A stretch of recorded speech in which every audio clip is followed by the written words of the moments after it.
door. Gotcha. Good morning, everybody. Welcome to the Unitarian Universalist Church of the Brazos Valley. My name is Reverend Kiya. My pronouns are she, they, and we're so glad to see you this morning. Before we even get started, I just want to say, so Allison and John both have COVID. Evan has stepped in. The internet is down. We are doing the best we can this morning, but you all give him a hand because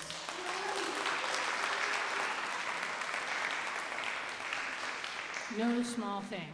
So we're talking about flow today, and so we're going to sing My Life Flows On, an endless song, and that's number 108 in your hymnal.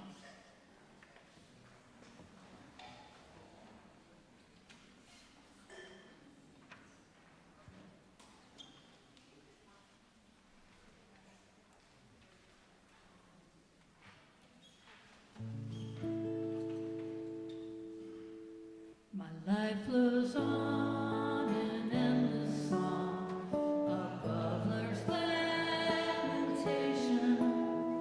I hear the real, the far off hymn that is a new creation. Through all tumult and the strife, I hear music ringing. It sounds an in my soul. How can I keep from singing what through the tempest round me roars?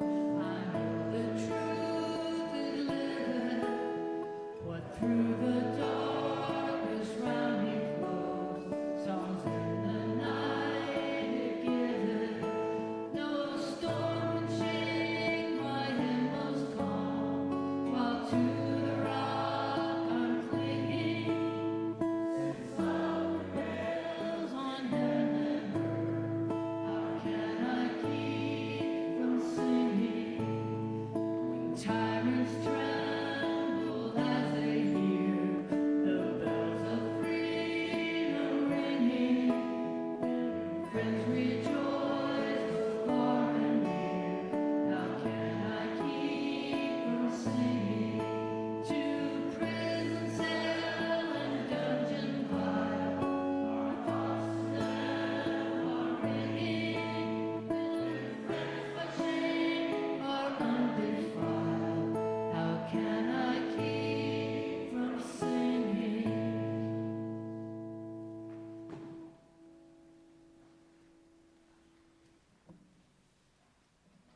Welcome to the Unitarian Universalist Church of the Brazos Valley, UUCBV, or Brazos UU for short. My name is Brian Crouch. My pronouns are he, he, him. I was drawing a blank in the form. And I am serving as your worship assistant today. We are a welcoming congregation, which means we celebrate and welcome people across diversities of age, race, ability, immigration status, and belief. We are also a congregation working for reproductive justice, so whoever you are, wherever you have come from, wherever you are on life's journey, you are welcome here.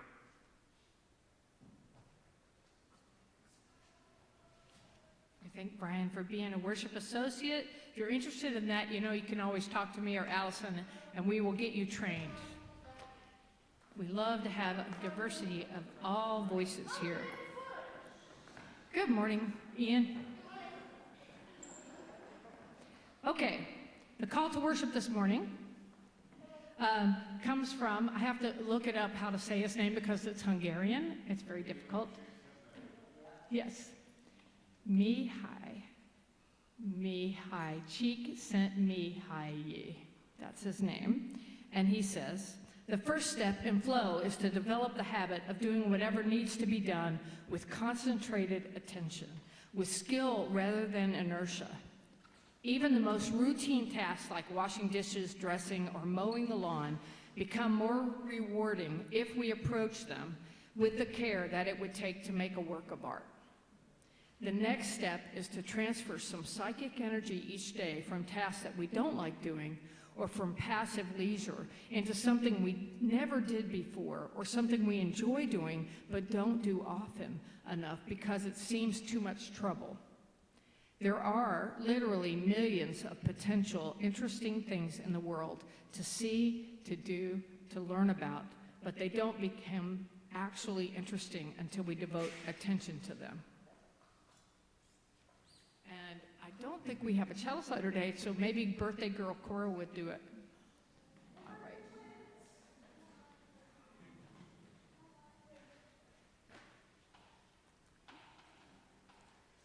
I have to make the fire happen.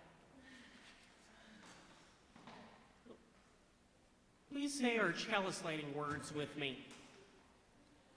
We light the chalice, the symbol of our Unitarian Universalist faith, as a beacon of hope for all who seek justice, dignity, and compassion, and celebration of a life of truth and meaning we share together. Now all please join me in saying our affirmation. Love is the spirit of this church, and service is its gift.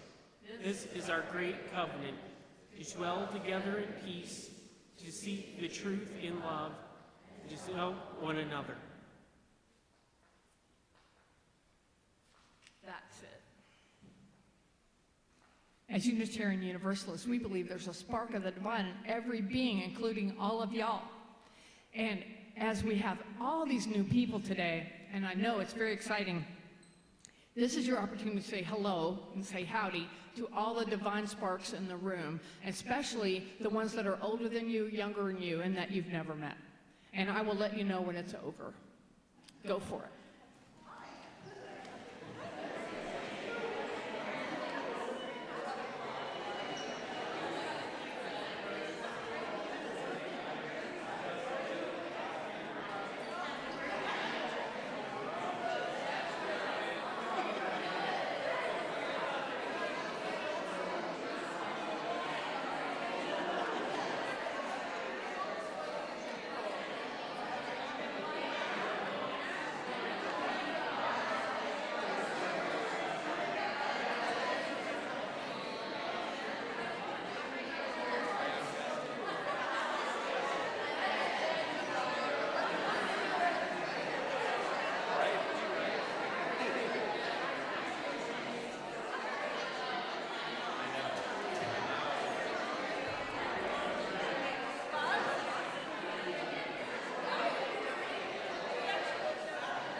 this morning, The Time for All Ages is by Reverend Kiya.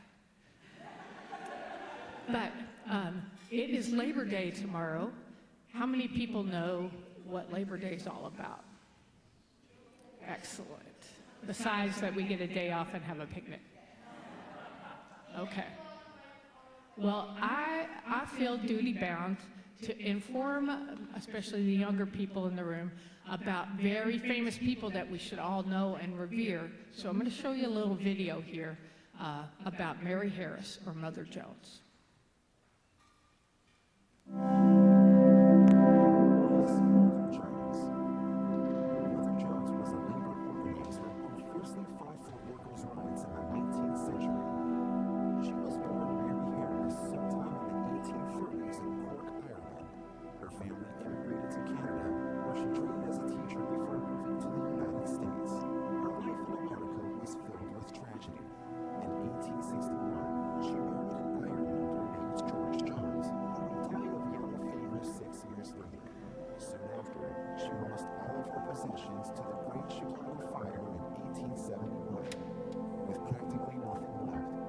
It's okay, Evan. You can take it. You can take it off. Never mind. We can't make everything work, technology. But what you need to know is Mother Jones was born in Ireland, and she didn't become an activist. Her real name was Mary Harris, and she was born in Cork, Ireland, and she immigrated to Canada when she was 10 with her family. She became a teacher. She married a guy named George Jones, who was in the Knights of Labor. And while they lived through the Civil War in Vicksburg, Mississippi, which was not easy, her husband and 4 children died of yellow fever right after. And so she's in her 40s now, and she moves to Chicago, and she starts a dress business in Chicago, right on Lakeshore Drive, sewing for the rich people in Chicago. And everything's great until Mrs. O'Leary kicks over the bucket and lights a fire, and the Chicago fire happens, and she gets wiped out. She has nothing but the clothes on her back. And that's when she goes to her husband's old union hall, and that's when she becomes an organizer. And so for the next 30 years, she went around to all the strikes in the world and tried to do the right thing. And she said, pray for the dead and fight like hell for the living. And so she's a really good model. So I'm going to sing you a song I wrote about the first time the women got together at a strike. And they were so effective, they ran off the scabs. That's the people who were working the job that weren't in the union.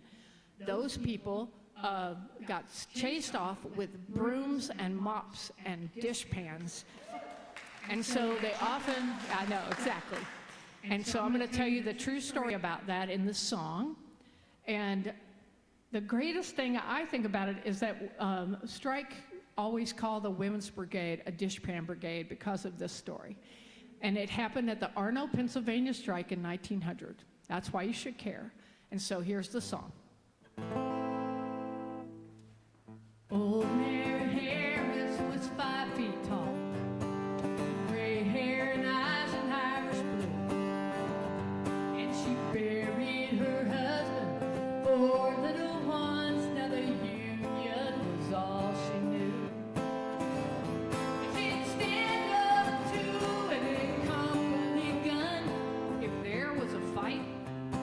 Home. And the breaker boys and the silk mill girls called her Mother Jones.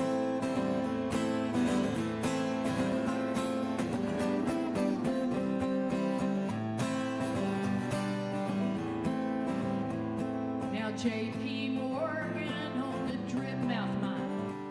He paid $1.35 a day. 12 to 14 hours, 6 days a week. Yeah, that was the company way. But it was like coal is a hard, hard coal. It burns so clean and true. And it burns out the dreams of a miner's soul and the blood of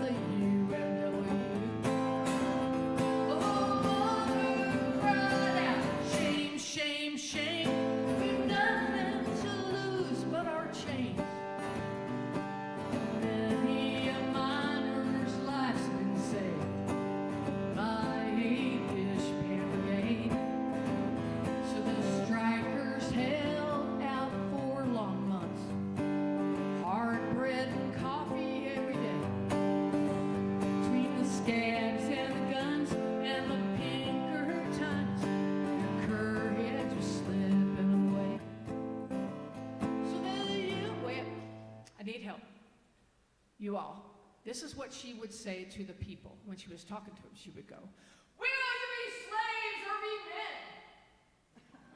men?" That's your part. It's coming up. I'll let you know. We're going to get in touch with our inner Mother Jones. Are you ready?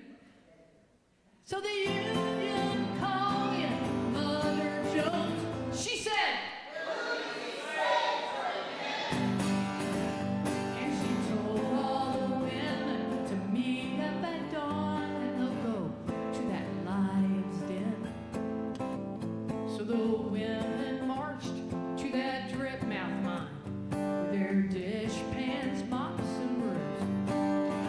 And the sheriff said, "Now, you go back home. I'm afraid you'll upset the mules."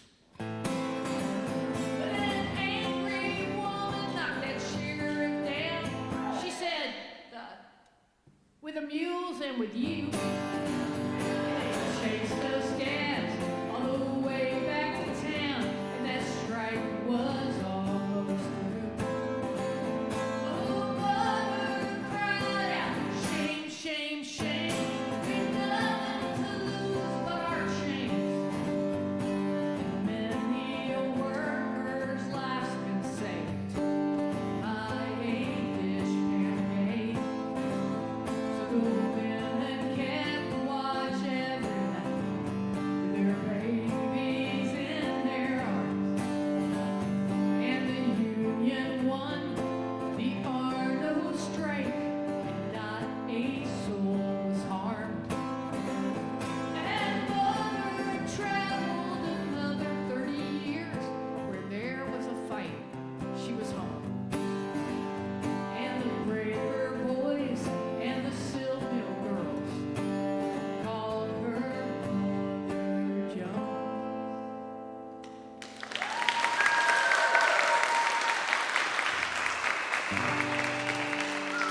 So, this is the first day of RE, and Darby's going to help you all get in your classes, but you all go back to the back. Everybody, we're singing you out. This is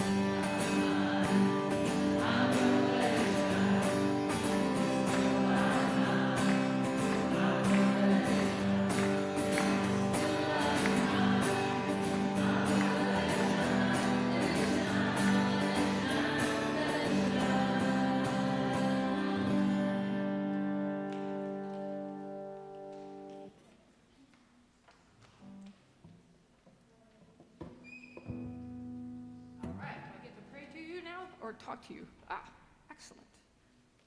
Okay. So I had a really cool video to talk about flow, but never mind. We don't need it. So over the past decade, scientists have learned a great deal about what actually makes for a happy life and how we can maintain vitality into all our years. You know, you get benefits from different ages.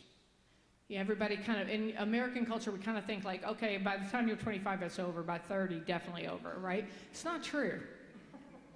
You're actually most productive in your 60s. I know. Think about it. There's all kinds of research out there. I'm not going to talk about that today because I've only got 20 minutes, and we're talking about flow. All right. So I'm going back to it. There are 5 keys to a long, happy life. They found out by studying people that have communities of longevity. And so the 5 keys are: you move around a lot, you de-stress regularly, however you do that, you have robust social ties like church, you eat well, you have meaning in your life, you eat mostly plants and not much of anything at one time, and you try to live with passion, purpose, and regular access to flow. So what is this flow thing you keep talking about, Kiya? Flow comes from that guy with a Hungarian name that's so hard to say, Mihaly Csikszentmihalyi. And he wrote a book in the 1997 called Finding Flow, The Psychology of Engagement in Everyday Life. And I highly recommend that. It's like the Bible of it. And he basically started positive psychology. And he said a flow state of mind is a positive mental state where a person is fully immersed in an activity without distractions and without any sense of time passing. It can happen when somebody is learning, being creative, or participating in a sport. Some people call it being in the zone. But flow states aren't just experienced by artists, writers, and athletes. Flow can happen anytime a person is deeply engaged in a task, including during learning activities, intentional communities like ours, and work-related projects. Okay, he describes the 10 characteristics of flow state. Attentional focus. So in flow, when you're working, whatever you're working on has your complete attention. Anybody ever experienced that? I hope everybody. Yes. Okay. You're not thinking about anything else. Someone would have to work to get your attention or interrupt you. That activity has to be the right amount of difficult. It can't be too easy, and it can't be impossible. It has to be just in the right, just right, Cinderella spot. So, too challenging, you won't be able to get through it. Third thing is goal-oriented. So to trigger flow, the activity has to have some point to it. Why are you doing this thing? Has to have a reason. So having a bigger picture is a really good idea. Feedback. There has to be give and take energy in the activity. How many people play games on their phone? You get a little dopamine every time you do it right. That's why you can't quit doing it. All right. Personal control. You have a hard time getting into flow if you feel like the activity is out of your control. So you need to have some sort of autonomy. Timelessness. When you're in flow, you feel lost in the activity. It alters your consciousness. In flow, you feel a sense of calm. There's peace involved. You're absorbed in the task. You're not stressed out or worried about it. You feel less self-conscious and less anxious. That particular characteristic lasts beyond the experience itself because it balances cortisol and stress levels. Again, this is all about the dopamine, y'all. It's all about the dopamine. And the studies that they're doing are so fascinating that you could spend you could get in flow reading all these articles, and I highly recommend it. I'm going to give you some suggestions too. So you can just disconnect from your physical needs. How many people have done it? You're like working, and then suddenly you forget to eat or go to the bathroom. Yeah, exactly. So that's a good sign that you're in flow. Single-mindedness. Multitasking is not good for flow. You need to do one thing, and then one thing, and then one thing. There's all kinds of ways to increase your flow, and I'm going to talk about that now. It takes about 10 to 15 minutes of focused attention to reach a flow state. Once you're in flow, it may last from 30 minutes to a couple of hours. And there are people who've actually come up with methods like the Pomodoro method. Anybody use that method? Yeah. So basically, you break your day down into little 25-minute sections where you break your tasks down into one clear, focused thing, and then you take a break. And then you take a break. But it's planned ahead of time, and you'll actually get more done, and you'll be able to stay in flow longer and get more done longer. You can start searching into this. There's tons of different methods. President Eisenhower had a method.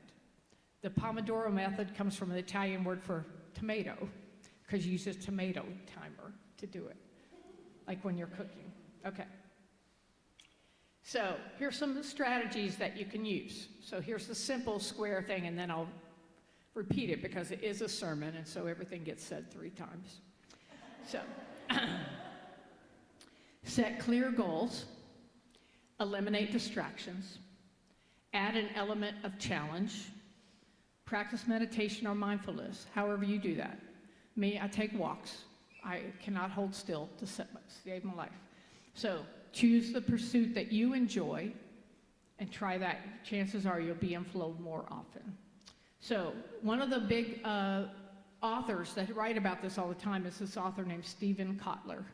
And Steven Kotler's written a book called Gnarl Country that's about aging for peak performance.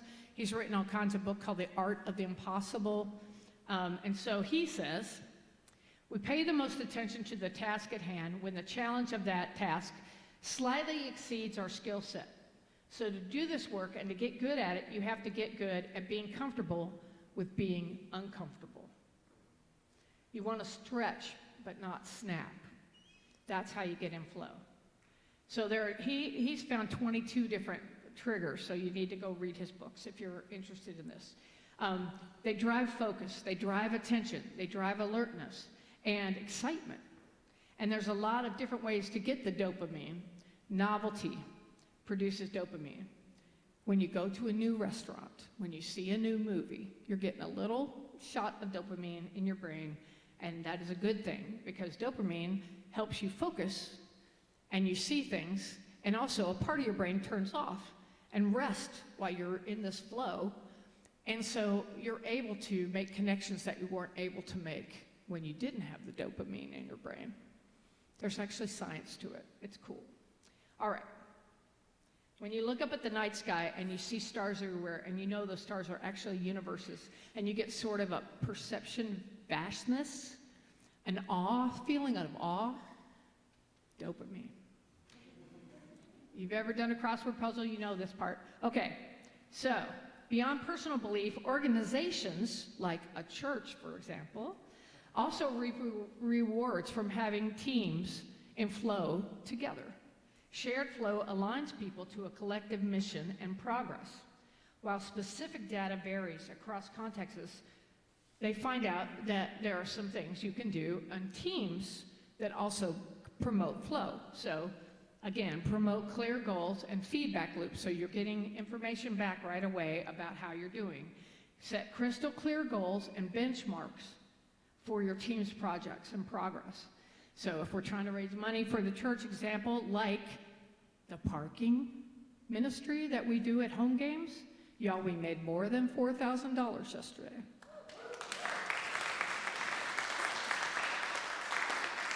I want to thank Bobby and everybody who volunteered out there. If you're interested in being a parking volunteer, that is a really good thing to get involved in. It's fun, but wear a hat. It's hot. Okay. Second thing, offer the right level of challenge. So it has to be right in that sweet spot. Challenging, but not too hard that you can't do it, or that you can't see yourself doing it. Slightly higher than your current skill level helps put people in a state of flow. Foster focus and immersion. So distractions are the enemy of flow.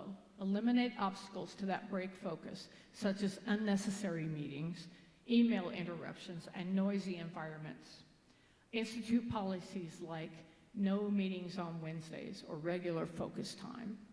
As a leader, you can also set a good example by demonstrating single tasking instead of busy multitasking. Kiya. Protecting the value of deep work and focus can help your team members find flow naturally. So, flow may be the most enjoyable of all human experiences. It might even be the secret to happiness. So flow is intrinsically rewarding, it lowers your stress, and brings meaning and joy to just about all your experiences. So look for ways to maximize the amount of time you spend in flow, make you more engaged, satisfied, and creative. Whether you're working, playing, or something in between, you feel better when you're in flow. You're a better church member, you're a better person, your life is better. Be authentic, be real, and keep moving forward. Keep on moving forward. Let's work to make our community and our lives flow. Amen. And now we're going to sing De Colores to the best of our human ability, number 305.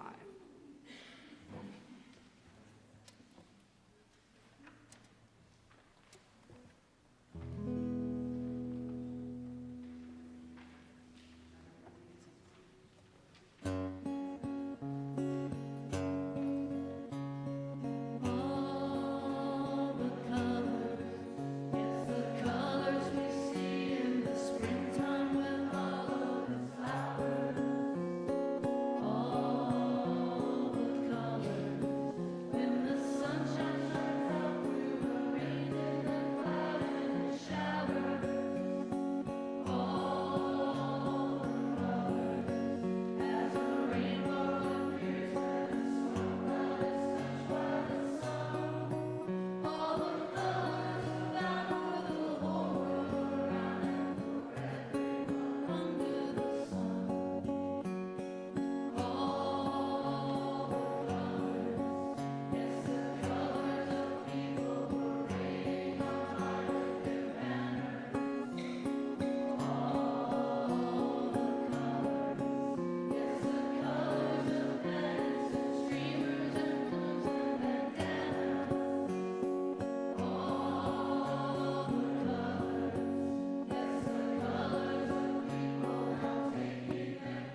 Yeah.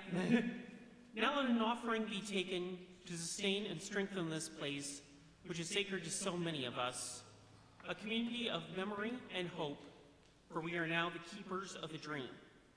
This church shares the proceeds of the offering plate donation every week. Somewhere. There we go. To help support important nonprofit organizations with which we work. The 4 groups we voted to support with this year's donations are Brazos Valley Blessings, Brazos Interfaith Immigration Network, the Trans Joy Project, and Tiny Hope Village. We vote on this every May at our congregational meeting. Please be as generous as you can.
We give thanks for these gifts we have given, for those we receive, and for each other. May your generosity return to you tenfold. So we have some announcements this morning. The Love and Joy Choir info session is at 5 p.m. on Saturday, September 7th. If you can't make it but want to sing, please send Reverend Kiya an email at reverendkiya@brazosuu.org. Yoga and meditation will continue starting September 14th at 9 a.m. Bring your yoga mat.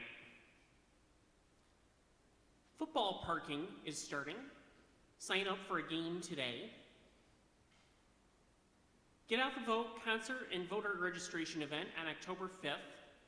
Talk to Kiya if you want to perform. All ages are invited.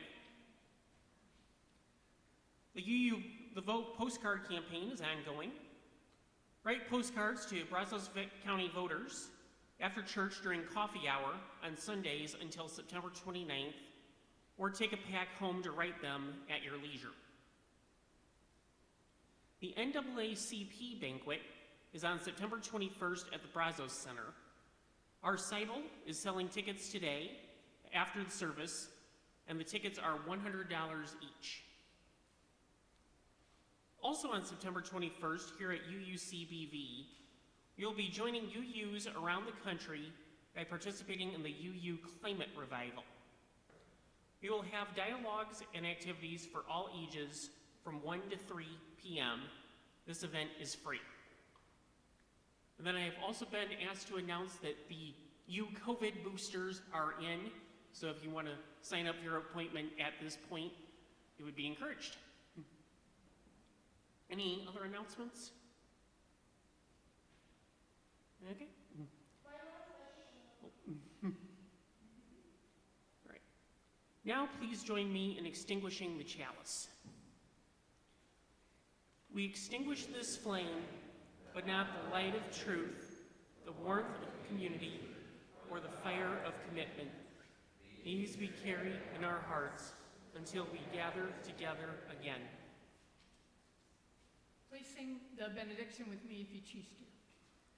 Remember the way of the wind and breathe and blow. Remember the way of the fire and sparkle and glitter and glow. Remember the way of the water and ebb and flow. Remember the way of the earth and grow. Go in peace.